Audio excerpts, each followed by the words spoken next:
Ahoj fanoušci, já jsem Sára a vítám vás u dnešního videa.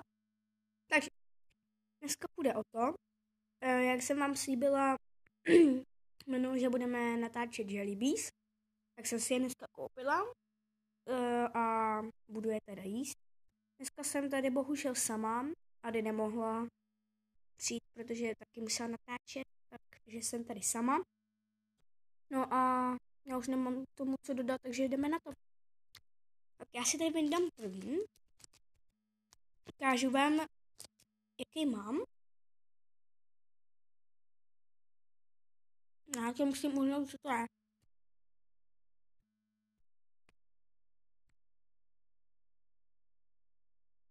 Jasná kula.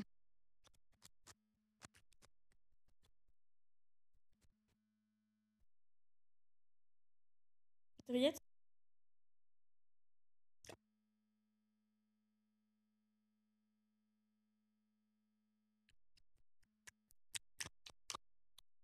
Tak toho nevím.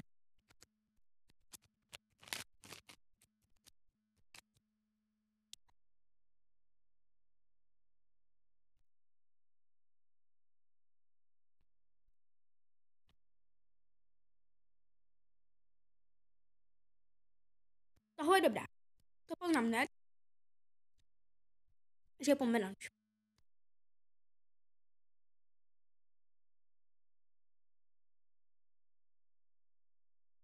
Tohle taky dobrý.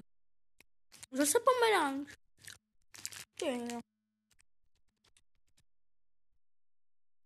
Tak zase pomeranč. A citron. Tak. Tady. Tohle je buď plenky, nebo kokos. Mám to soused.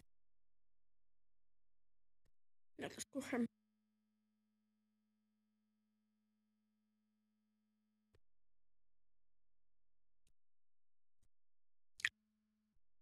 Haha, jasný kokos.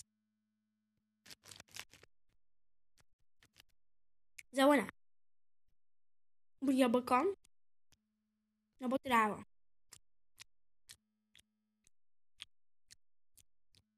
Jasná tráva.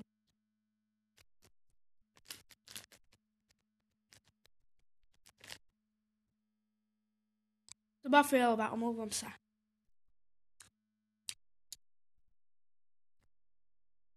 Tohle bodůvka není. Tohle je pasta. Jo. Já se omlouvám, já jsem si koupila radši ten menší balík, protože nemám tak tolik peněz, takže už jenom 3 ochutnávky a konec.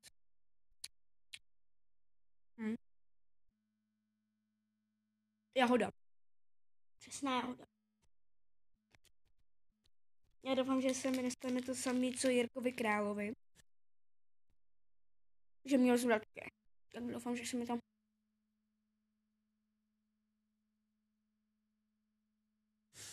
Jak to zakřikla. Naštěstí tady má kýb.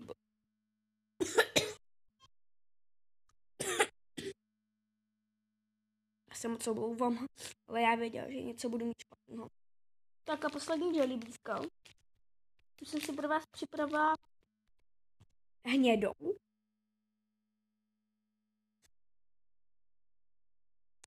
Kola. Tak.